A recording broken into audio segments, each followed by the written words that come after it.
Hey guys, it's Sam here with the Oratory Post, the OPOG. Random thought. I'm gonna keep this short, but I'm still waiting for my Second Amendment brothers, my fellow Second Amendment brothers and sisters that are always ready at the beck and call to fight for our freedoms and for our democracy and for our right to bear arms and just ready to get a licking in when it comes to jackbooted government thugs and their unmarked rented soccer mom vans. Oh wait, that's right. That's not going to happen. It turns out that you guys are all hypocrites, and turns out you guys never cared really about the Second Amendment per se, or what it's actually for, or for hunting purposes only, or to defend yourself against a tyrannical government. What it really boils down to is tribal cultural bullshit that you guys have always thought was more important than the sanity, safety, and security of others. You guys literally have perverted not only our constitutional rights and what it means to be an American, but you guys have perverted a system of politics. Perverted already enough as it is, with more of your own hard-earned dollars to support groups like the NRA, to support groups that make guns that are overly marked up, manufactured in China, brought here to you to buy at an outrageous markup, to stockpile on bullets, to use against what? To use against the drones that are going to blow you to smithereens like we are doing in Yemen? Or to, wait, let me guess, urban guerrilla warfare against those types of military police, unmarked, no ID, no badge, that were grabbing random protesters off the street? Or were you waiting for those guys to show up? Exactly what are you guys waiting for? You guys warned us. You guys have been warning us for the last forever. I don't know. Ever since I've gotten into politics, you guys have warned us. Told us about how tyranny is here. Glenn Beck, Sean Hannity, Rush Limbaugh, all of you guys, all you QAnon people, you guys warned us. You told us for years about how there was a coming war, a coming tyranny, a coming government that's going to put their boots on our necks and demand of us this and that, and they won't take care of us, and they're going to turn us on each other. They're going to use religion. They're going to use race. You guys warned us, right? I'm warned. I've been forewarned. Thank you. Thank you for the warning. But the purveyors of that warning, the people that were warning us for years, where are they? Where are you guys? You guys warned us. You guys told us that this was going to happen. It's happening. Where are you? I hear. Where are you when a black janitor in Minneapolis, in Minnesota, leaves work, gets pulled over, and upon being asked for his driver registration, he's an NRA member, by the way. When he gets killed and shot because the cop doesn't know any better, because the guy was a black guy with braids and he's reaching out to his glove compartment, so automatically got to think he's grabbing a gun. So load him up with lead in front of his wife and child. Where were you guys at? You guys warned us about state security doing these sorts of things. Oh, I remember. I wasn't born yet, but 1970s, your other Lord and Savior, Ronald Reagan, when he was governor of California and was chit-chatting with President Nixon on the phone, referring to black people in black countries as monkeys, barely having shoes to walk with. You remember that guy, Ronald Reagan. What's he called? The Gipper? The whatever? Ronald Reagan. You guys froth at the mouth about every time you guys bring him up. You guys get your panties in a wad. Yeah, that guy. What did he do when Black Panthers decided to exercise their Second Amendment right and walk around the Capitol in Sacramento with their rifles. Oh, that's right. He did some sort of legislation basically limiting that. Wouldn't want no black guy to know how to use a rifle. Oh, wait, that brings me back to Jim Crow laws and right after black men were freed from slavery. Oh, that's right. Second Amendment. It was about forming militias, defending against a tyrannical government. Yeah, about that right. That was a white right, not an American right. That is the only explanation for why black men weren't allowed to actually have rifles. Shotguns, yes, because you can hunt. Shotguns, you're gonna hunt with shotguns. But rifle, what's a rifle good for? Yes, a militia. Militia. For a militia. What's a militia good for? Yes, that's right, killing people. Wait, what year was that? 1860? Yes, killing people. Right. Native Americans. We needed to manifest destiny. That's what God told us. He told us that, yeah, people were on this land that God told us we deserved to have from sea to shining sea. And there was a couple of impediments along the way. So the only way to get rid of those impediments, kill them. Yes, kill them. If you don't force them to Oklahoma through the Trail of Tears, if they put up any resistance, kill them. That's right. But back to the rifle thing. Militias. No. Wouldn't want freed black men to form militias. Wouldn't want them to consider rebelling or seceding or creating their own state. No, actually, you wouldn't even want a black man to be able to defend his life or his property, right? You wouldn't want a black man to be a trained marksman, maybe from a mile out, foment a rebellion or revolution. Second Amendment, baby. You guys warned us. I've been warned. We've been warned. Grab a book from the 1960s, 1950s, Jim Crow laws, any part of this country's history, you can literally grab a book. Just like I did one time. When I was in college, I remember grabbing a random congressional record of what was being said on some random day in like 1870 something. If I did not check the date on that transcript, I would have thought it was 1999 or 2004 or 2010 or 2020. I mean, the shtick is the same. It's just how we deliver it is changing. Whether it's camera or telegram, or whether it's Morse code or fax machine, whether it's Snapchat or Instagram, that's all that's changing. So let's stop lying to ourselves. Let's stop with the bullshit, the self-righteousness, the I'm American and I'm here to defend my freedoms, Second Amendment, I'm going to put my little snake flag on, don't tread on me. I don't want no Kenyan to be my president. Muslim last name. Can't do that around here. Let's stop the bullshit, okay?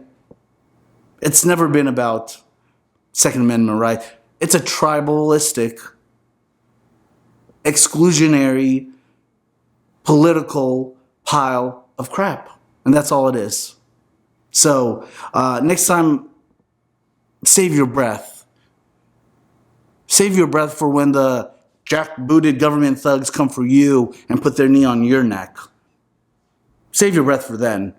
Talk to them about your Second Amendment rights. Talk to them about why you should be toting your guns around.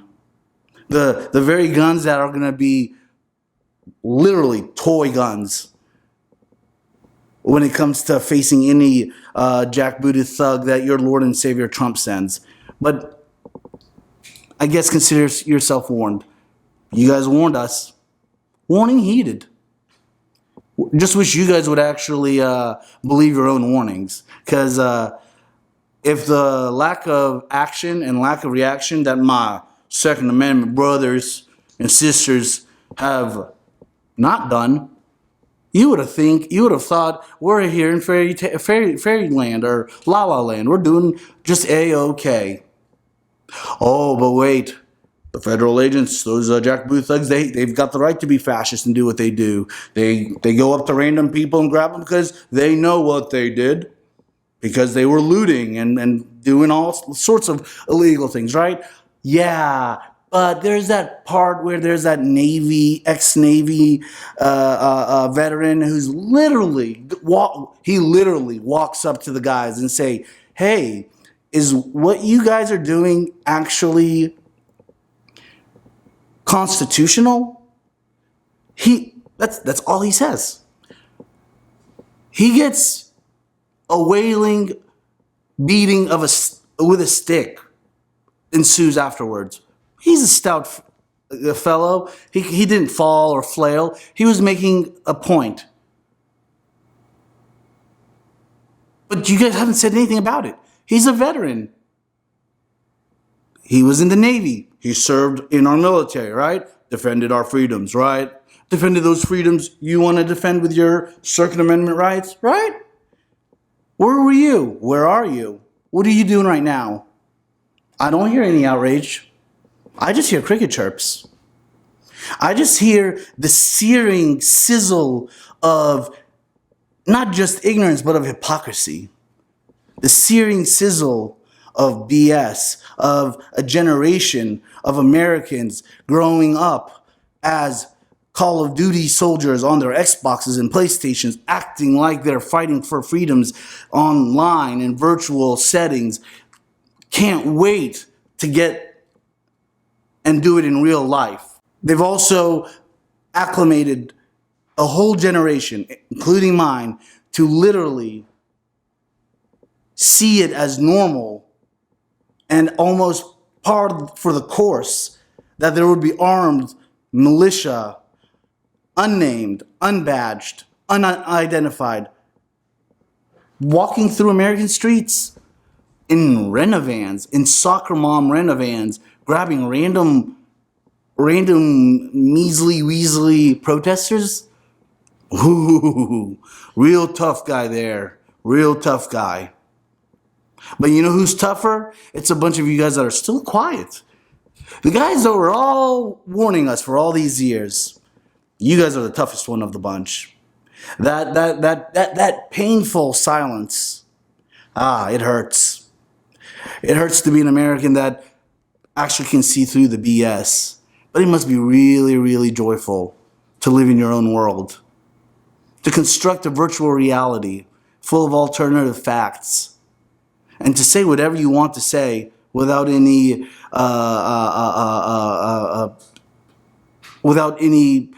what's the word?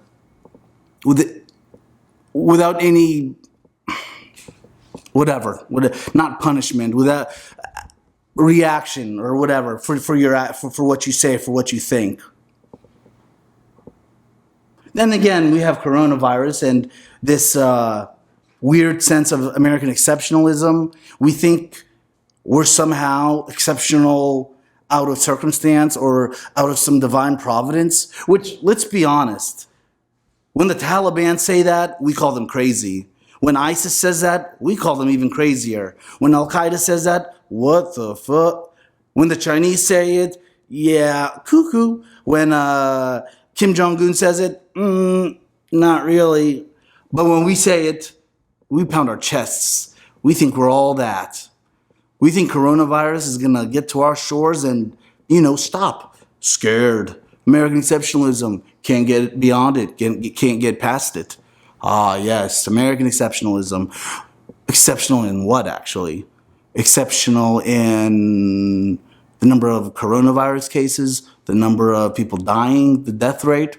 Yeah, exceptional. Exceptional in the bullshit attitude that we think that by the very virtue of being American, that coronavirus won't affect us. Same way we think that allowing mentally ill people to tote their guns around in public won't affect our public safety, our public health. Maybe, actually, just maybe we're being trained and acclimated to feel the pain of coronavirus and just accept it.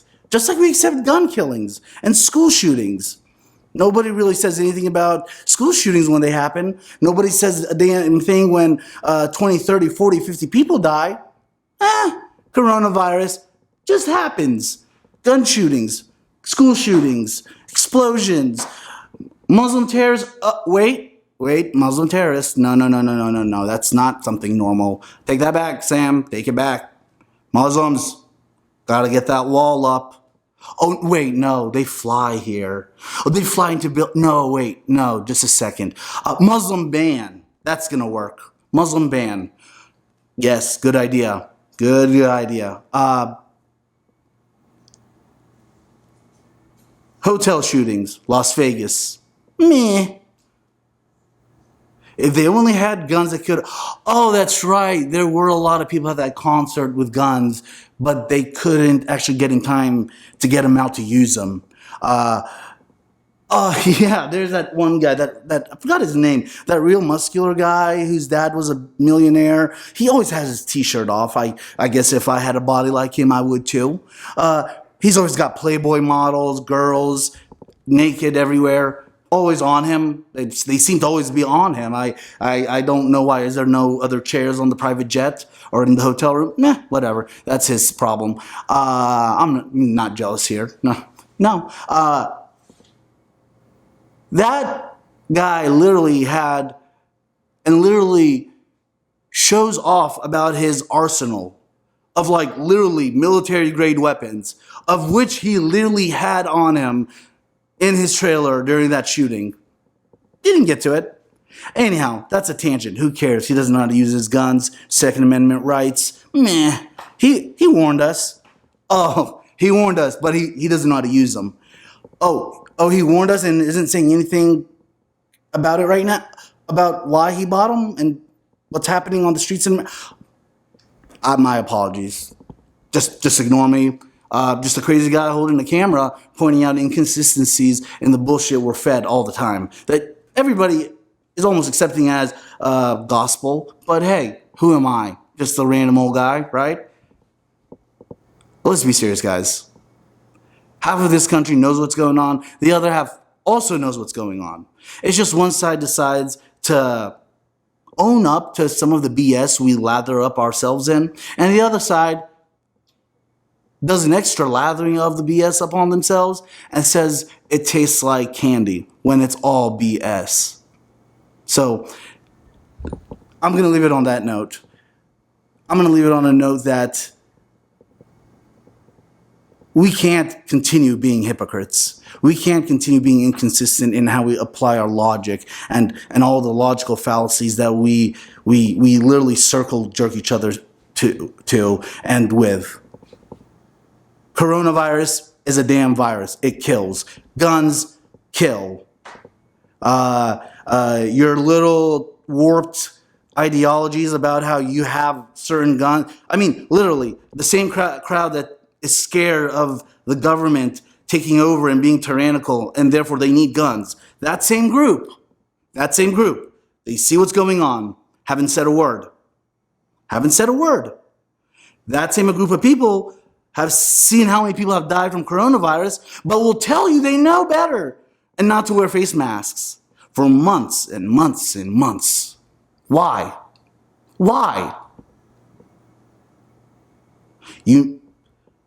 Literally, that same demographic, literally the same exact demographic told you, watch out for the American government, for jackbooted thugs with no identification.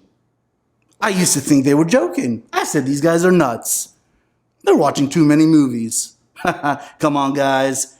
Come on, this is America. We don't do that around here, boys. Yes, but we do it.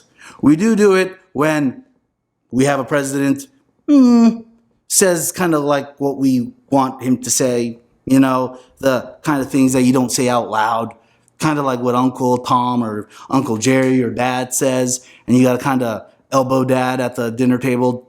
Dad, don't say that again. Kind of embarrassing us.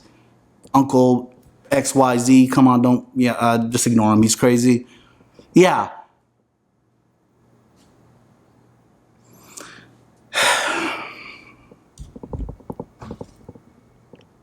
As you can tell, beyond frustrating. Beyond frustrating. The level of hypocrisy in this country. We allowed so many Americans to die from coronavirus. We've let it spread through our streets and our churches and our synagogues and mosques and roads and schools and gyms, our supermarkets. And at the same time, a good portion of this country actively allowed for this to happen. But then when something that you guys profess to know all about is actually happening, you guys can't see it. You guys can't see the damn virus, and you guys can't see what's happening here on the streets here in America by your own government. And you wonder why nobody listens to your stuff about on and on and on. You wonder why people can't take Republicans and conservatives seriously. You want to talk about abortion? Let's talk about abortion if you actually care about the life of the fetus and you actually care about the life of the mother. Want to talk about guns and gun rights? Let's talk about it. Let's talk about militias. Let's talk about of actual rights. Want to talk about criminal sentencing? Let's talk about it. But not when people like Roger Stone get a commuted sentence and then other thugs that turned on the president get put back into jail. So save me your breath and your lack of intellect on what you think. It's unacceptable. What you think is unacceptable because there is such a chasm of intellectual discrepancy and lack of good faith on your part.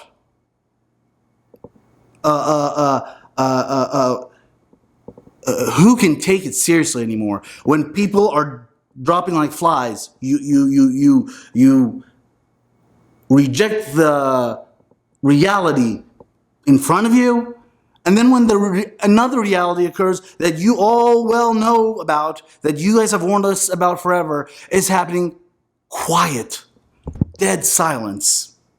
I heard a lot of yammering about face masks. Heard a lot of stuff about the flu not being more deadly.